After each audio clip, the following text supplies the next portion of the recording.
4 participants. Okay. It looks like we actually are on here. I hear something. I hear someone. Can you hear me? I can hear you. Okay. Okay, good. I'm able to hear everyone clearly. Okay, let's go full screen here. And I think we can hang up the phone now so we can actually get this going.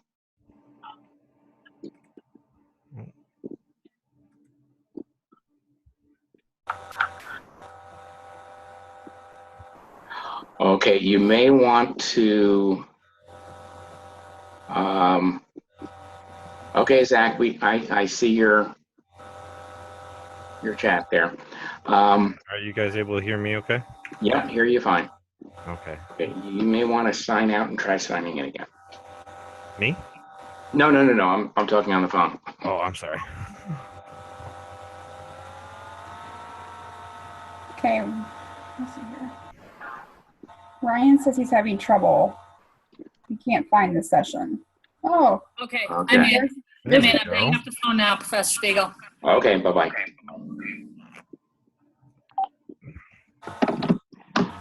Sounds a Okay. little faster. Looks good. You should see it with the makeup here. I got actually have a picture here.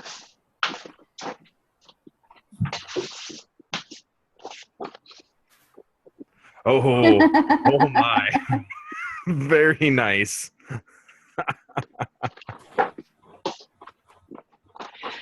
Yes. 3 shows. We're selling out. We're doing just fine. Oh, good. Okay.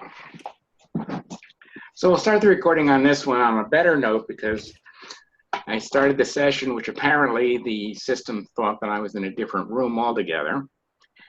And I was not a happy camper, but this is better. Okay, what I'd like to do is we're going to go through and take the midterm. Because I'd like to see why we missed so many questions. Almost everybody dropped a grade, which tells me something wasn't right. Now, if it was the way I was presenting the material or if it was the structure of the midterm, that's one thing. But some of the questions that were missed were, I guess you could call them misinterpretations. Let's see if I can get back in here. I love it on the computer. Does weird things. So we're going to find out what's going on. All right. Are you guys ready? Ready. Yes, sir.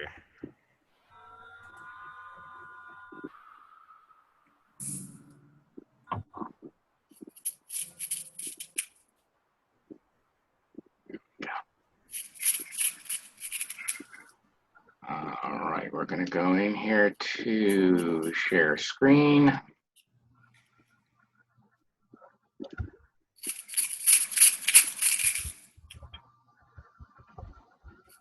Is somebody playing with a cat? Sounds like a rattle. All right, there's the announcements.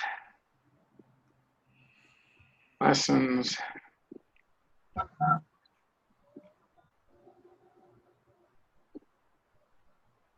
Midterm. So, since I haven't taken the midterm, that's what we're going to do.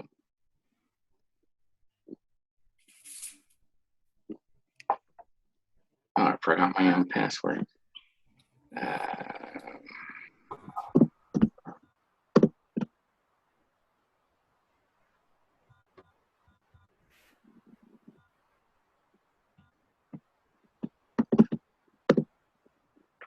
Let's see if this works.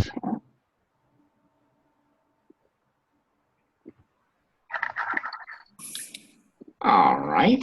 Well, then what we're going to do, this is what happens when you get old too. Let's go in here. Yeah, I want to say it was like HIS 260 or some variant of that. Yeah. I know. I get very complicated in my my passwords. In the midterm. You guys don't have this option.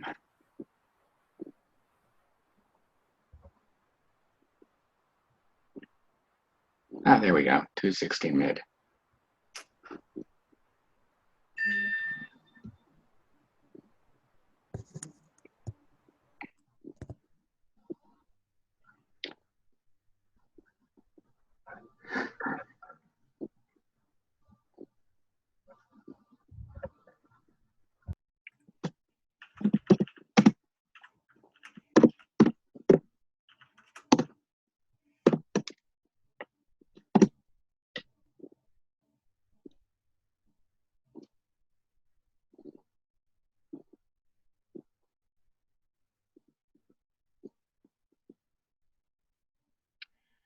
Okay, let's take a look at question 1.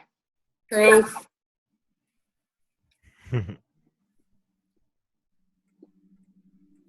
Okay, that's true. Mm-hmm. So as background noise increases, the signal to noise ratio decreases. And that makes sense because the difference between the signal and the noise is the ratio. So it's going to get smaller as the background increases.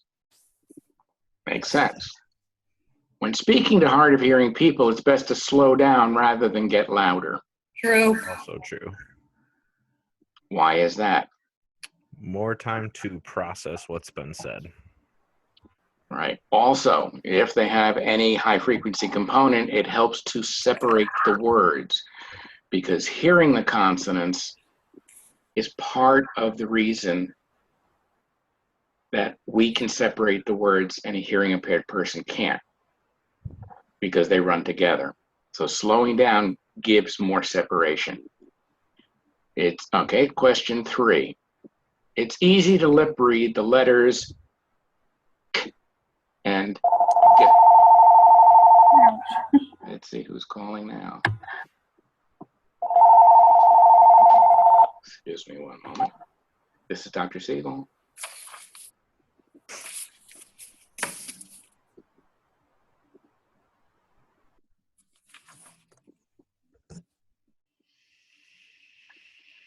No, I don't want a car warranty. Okay. They're hitting everybody. Was it Heather? Heather calls me every day and tells me that I need a warranty. Oh, I've had everything from, we'd like to fit you with a warranty for your Oh. car to, Headaches. yeah, we'd like to get you a warranty. If you, the nicest one was earlier today when I had someone, I think it was Harriet, who said, have you had a chance to look over the option of extending the warranty on your car? Very nice person. So I mean, I didn't hang up or anything. I just said nice. Okay, now.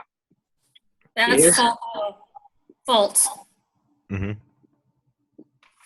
And Why? that's from lesson 1. Realize the specific speech sounds often hardest to hear. TH, F, V, Z, CH, On S, page T, 4. and G. That's right. And also, the easiest way to figure out some of these is not by trying to recall the information. You can just say them. If you look at yourself and go, K, G, your lips and mouth don't move. It's all in the back of your throat. So that is false. Clarity of vision actually improves when one has hearing loss. False. Any other opinions? Well, we've been told differently in class, but I was gonna it's say, just and like I've cognitive feature, or function. The more sensory you have, the better off you are. The more you have, the better off you are. But this is sort of an old wives' tale, similar to blind people hear better. Their hearing becomes more acute because they can't see. Okay. Is that true? Where was this in the note? Does anyone know No. what lesson that was pulled from? Actually, I do not. Like I say, I don't recall ever hearing that. And there's two questions that are really similar, and I got both of them wrong. Mm-hmm. Mm-hmm. So, and I could see how someone that's having, that is blind can hear better because your senses learn to compensate. But at the same time, But they do not improve. Okay. They are what they are. If you are blind, you will utilize what hearing you have, and you will utilize it to a greater degree only because you have no choice. If your hearing is decreased, you will become more aware of what you can see, but you don't see better. Because what this is saying is clarity of vision, which is like saying you may not need glasses after you go deaf. Okay. Because the other question is use of vision actually improves when one has hearing loss. So they kind of contradict each other. Well, clarity of vision actually improves. The clarity of the vision doesn't improve, Totally written question. but utilizing what you are able to see will improve. This is why younger kids will be more aware. Any motion will draw their attention because they don't know if it's making a sound or not. They become more aware of vibration because they don't hear the foot hitting the floor, but they feel the floor vibrate slightly. So they will turn around if you stamp your foot. Okay. So it's not, the vision doesn't improve, the clarity of vision doesn't improve. Your senses do not get better. You just have to use every bit of what you have.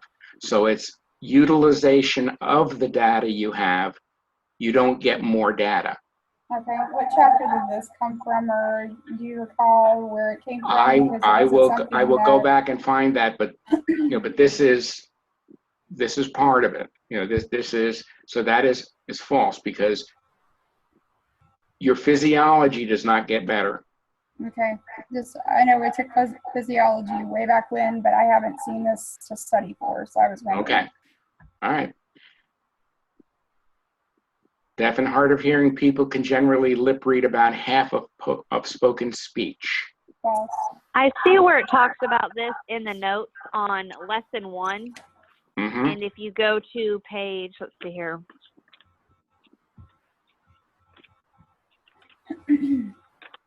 Page 6, where it says speech lip reading tips, but it doesn't ever say half as much anywhere in the notes. It talks about it, and it talks about hard of hearing on page 5, but it never talks about lip reading specifically for them. Okay. Okay. Well, here, let me get a paper.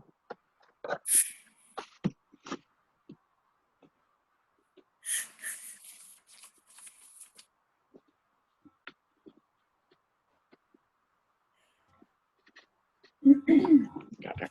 Okay.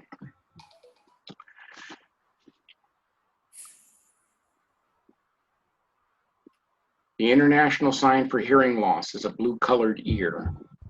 True. Yeah. And is that also the looping, or is that a white ear on a blue backdrop? I think that's white on blue backdrop. Okay, I couldn't. I was struggling so hard. I was like, oh God, I cannot remember for the life of me. Okay. For optimal communication, always have the hearing impaired person facing the window light. So the light is coming from behind you, going toward the hearing impaired person's face. I couldn't find that anywhere in the notes. Okay, Just well, Me either. logically, Think Just about it. logically, there would be a glare. But even in my IHS studying and my preparation for the board, I haven't seen anything talking about facing somebody one way or another. So all the questions about the window stumped me. Okay. I thought about them logically, but I did not find them anywhere in the notes, even after the fact, or in any of my IHS or board paperwork prep. Okay. What would your logical thinking give you?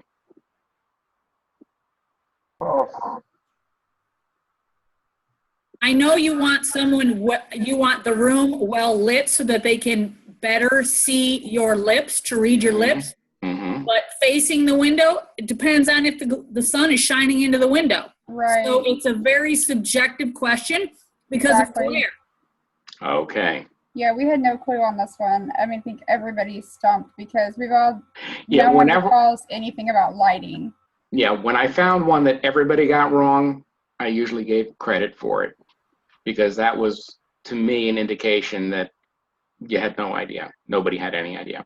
But it is, you don't want them facing the window because, as you said, they'll be getting a glare. You know, Well, I don't know. It depends on and it also what's shadows the outside. face. So It shadows the face also. okay, but if you're in a somewhat dark room, you would want light present. So I don't know. It's just kind of one of those, like she said, it's very subjective. I'm sorry? You'd want as much light as possible on the person talking, so there is no. You'd want it on their face. You'd want as much light as possible on the person's face, not going into the hearing impaired's face.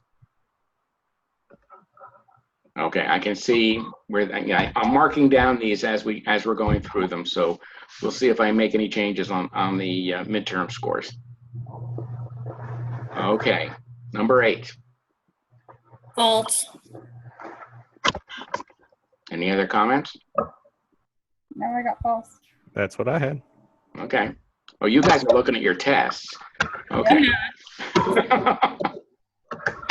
I'm sitting here Sorry, with a is that blank slate. cheating? Let's put it this way. Maybe a little. It's kind of like Trump's board meetings. Anyway, for optimal communication, rephrasing is better than repeating. True. Because if the person can't hear you, if their word discrimination scores are poor, then you need it phrased a different way because they heard the volume, but they did not understand or catch everything that you said. That's right. Every day to my patients. If you say it exactly the same way, they will miss exactly the same data. That one was in the notes for lesson 1 on page 6 as well. Mm-hmm. So that's true. Okay. They should face away from the window, which is true, which goes along with the other one. So 10 is in there with the 7. Gotcha.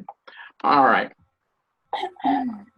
According to the bane of our existence, no, according to Bain, one should communicate with clients at an 8th grade level.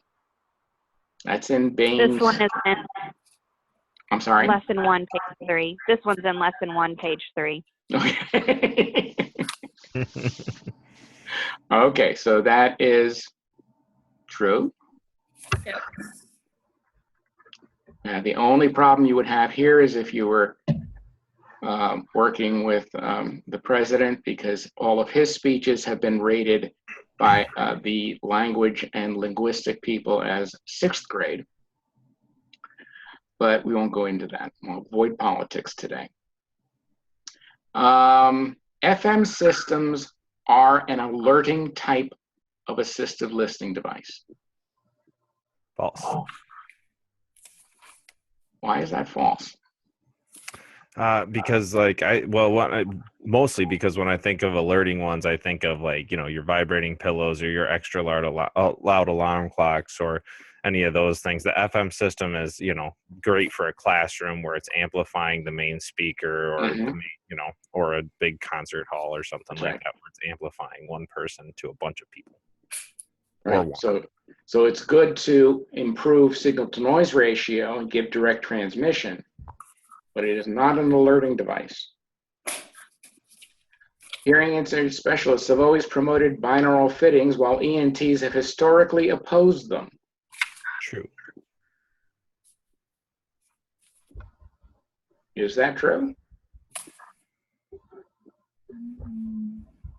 Well, this is something that's also been talked with in the middle clinicals when we've done them, is that they originally started fitting with one ear, and it wasn't just ENT. So, and we actually have had patients come in that have been recommended just to have one hearing device, which is really silly, but.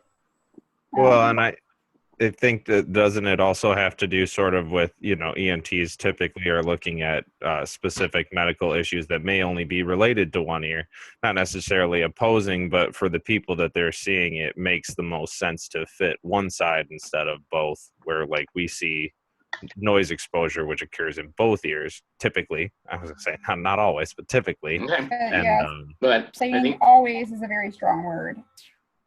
you know, I think one of the things that we talked about in that our one-to-one session, Jesse, one of the things I said was early on, the ENTs and the audiologists both were saying that the hearing instrument specialist was fitting two aids because they could, and it meant a greater income, rather than because they had nothing to validate that there was a binaural advantage. Once audiologists started doing studies and they found that there was an advantage, they went, oops, my bad. Yeah, maybe two is better than one. ENTs resisted binaural fittings, and they still are resisting unless their practice is dispensing aids. Then they're in favor of binaural. The ENT group that I'm connected, or was connected with until I lost my job about a week or so ago, up until they started dispensing, we had to argue with them if a person had relatively poor discrim or one ear was worse than the other. They would, you know, fit the poorer ear or fit the better ear, and they were very, very strong on fitting monaurally. Now that they are dispensing, everybody's getting fit binaurally. Not that they're hypocritical or anything, but isn't that interesting? Well, and when we say, I mean, I'm just curious about that because it seems sort of, I don't know, could it be because they've taken on that new research and that new you know, the newer studies that say no, it pretty much has to do with the almighty dollar, huh? That's Yes, a shame. unfortunately, yes. And one of the things is we have presented articles showing binaural advantage. We have presented materials showing the improvement of signal to noise ratio, noise squelching, central processing, the advantages of directionality and being able to filter things out when hearing with two ears versus one ear, which occurs in the majority of people. And until they started dispensing, they were still resistant to binaural. And I've seen this in so many ENT practices, you'd get nauseous. Once they realize that the people don't complain as much when they're fit with two because they're hearing better, it's easier. And by golly, we make more money too. Yeah. I got this one wrong, but I do see that it's in the notes on page 1 of lesson 3. Okay. Well, you also have to realize, and I think there's a question on that later on, ASHA voted that we would lose our certification if we dispensed hearing aids. And that was up until 1976. But that's another story. 0 dB signal to noise ratio. Normal hearing people can understand about 50%. True. True. And I think we covered that in one of the sessions also. Normal hearing and easy signal to noise ratio is +5 or more. +5, +10. True. Come on, guys. Everybody answer. True. True. Good. Okay. Yes. 30% of the people over 65 and 50% over the people of age 75 have noticeable hearing loss. True. True. That I is remember true. that one from the notes. They may not admit it, but it's true. Infrared systems are effective assistive listening devices for classrooms. Can we go back to the easy one for the normal hearing? In Sure. the notes, I was looking on page lesson 1, page 5. It says easy as +6 dB signal to noise ratio. So that's why I got confused, because I was thinking it was a number off, and that's why I chose it as being False. false. Okay. Yeah, because it says +5 or more, so +6 is more than +5. I can see where you get that. Yeah, I was hesitant on that one too. I almost put false because I was looking for that specific number. Yeah, I mean, the numbers in different articles are 5 to 6. So, yeah. Okay, I'm gonna mark that down too. Okay. Where did I, oh, there's a pencil. That's 16. All right. Let's go back to infrared. Would it be an effective or would it not be an effective device for classrooms? I want to say false, and I think I did say false on the exam too. Mm-hmm. And but I remember hitting it and going, I don't know. So I took it, best guess. The infrared systems now I don't have a ton of experience. Those would be what kind of systems? Help me understand. Infrared systems versus FM systems. FM systems are a radio wave transmission.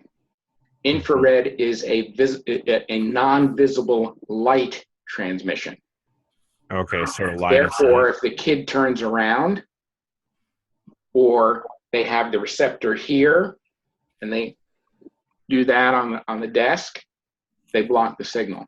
Gotcha. That makes sense. It's I line figured of, it was something. infrared is line of sight, FM and loop. It doesn't matter which way you're facing.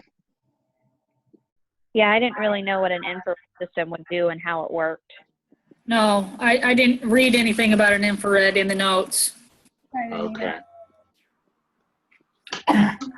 We will be going over a lot of these things. I will probably be making changes in your final grades for the midterm at this point. Up, not down. Not down. Okay, so effective, that would be false.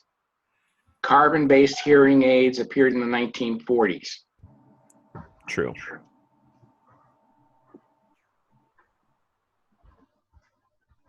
Anybody else? The last couple classes.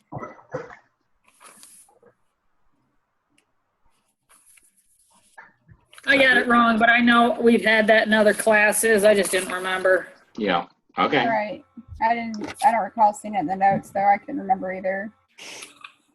'Cause I remember Okay. the others, but Yeah, because I mean, even Lesson when I went back to that, I was thinking that was an iffy question. I think I gave either partial or credit on that one because I was looking back, and I know in the course that I taught on the separation of the generations of hearing aids, carbon was the first one, which came in. Your meeting will end in 10 minutes. Thank you very much. Okay. If the meeting ends, sign back in because I'll be restarting. It's telling me to pay $15. wrong. What, the 1940s? I got this one wrong because of on lesson 3, page 1. It's at the very, very top, and it says 1902 for carbon hearing aids, and then it has 1940 for vacuum tube hearing aids. Yeah, I caught that after the fact. That's going to be corrected.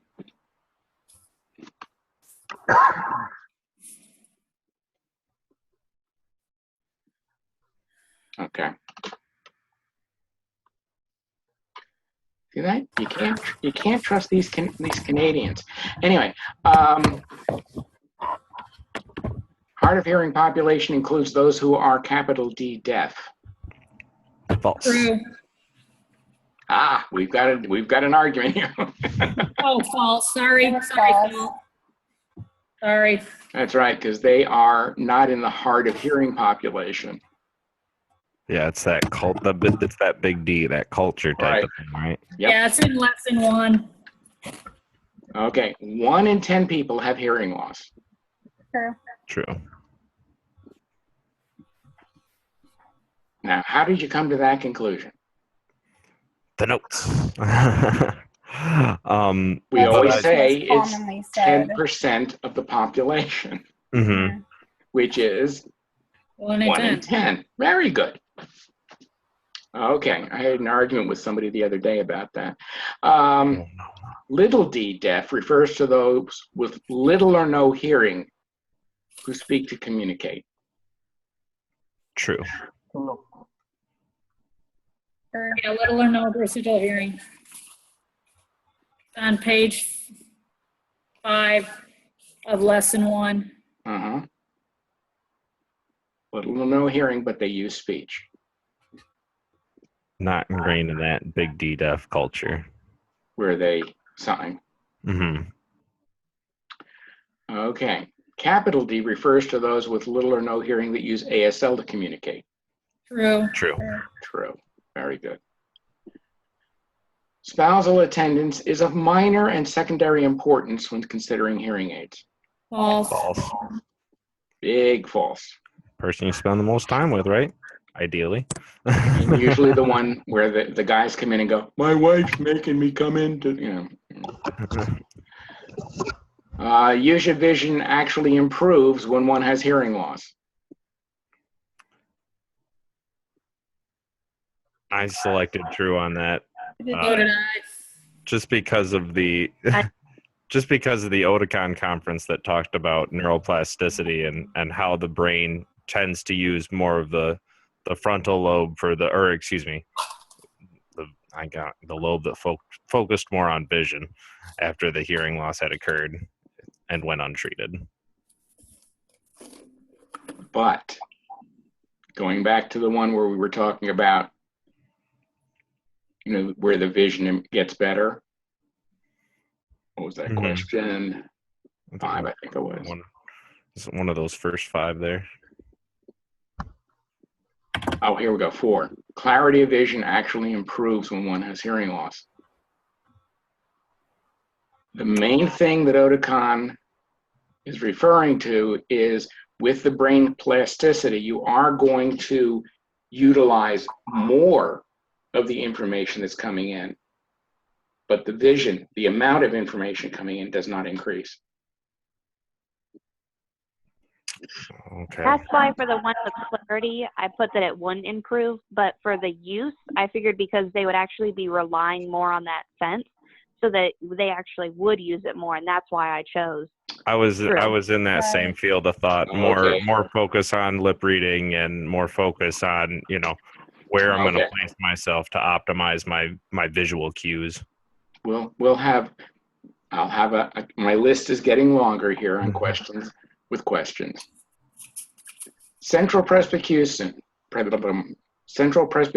often contraindicates binaural fitting of 85-plus-year-old patients. True. True. Consensus? True. It is true. Infrared systems are an example of an ALD that is commonly used in theaters. I True. put true, but it was a guess. Yeah, I put true, but I guessed on that one too because I didn't know anything about the infrared systems. Yeah. They usually use a loop or a low transmission FM. Yeah, I guess because I was thinking line of sight. I was thinking line of sight for the other one too, as just sort of your educated guess, and figured that theaters are all line of sight. So for the most part, you should be okay. Okay, let's take a look here. Clients with severe hearing loss are often easier to fit than those with mild to moderate.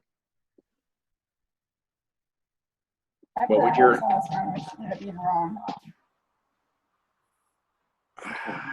True, True. because they're going to notice the change more than someone with Excellent. mild moderate. When someone is going from a mild to moderate loss and you're trying to make it better versus someone with a severe hearing loss where you're trying to make it audible to the best you can, it's the difference between being in a room where the lights are a little too dim, but you're fine, and being in a dark room. But in defense, IHS even lists that the easiest to fit is a flat or a gradual falling loss. True. That's what we That's people are- true. That's true. That is what I've been dealing with. I have direct conflicts between IHS and what I'm learning. A lot. And IHS is what I have to pass to get my license. I know. So it's not funny and it's not cool, and I'm not happy about it in any way, shape, or form, because I go to the board on the 5th. Holy crap. Okay. The flat to gradually sloping loss is the easiest loss to fit because it doesn't have any steep drops or unusual configuration to be concerned about. You can work more off of the algorithm that the manufacturer has put in, because their algorithm for a flat or gradually sloping is fairly consistent. It's when you have the steep drops that the person gets sensitivity, hypersensitivity to certain frequencies, or dead zones, among other things. The overall degree of loss, if someone is running from, let's say, 20 to 50, gradual slope. And I had someone like this about 3-4 weeks ago. Their comment was, I'm doing fine. I don't have any trouble. And when I tried to show him, here's what it should sound like, yeah, that's too loud. Well, that's because you're walking around without glasses and suddenly someone's bringing it into focus. You're getting a difference. Whereas someone with a severe hearing loss is aware that they're missing horns, engine noise, someone walking up behind them, startling them. So they see much more of a difference. So it's usually easier to fit them because their expectations are not as high. And that's one of the reasons. But when IHS says that the easiest loss to fit is the flat to gradually sloping, that is also true.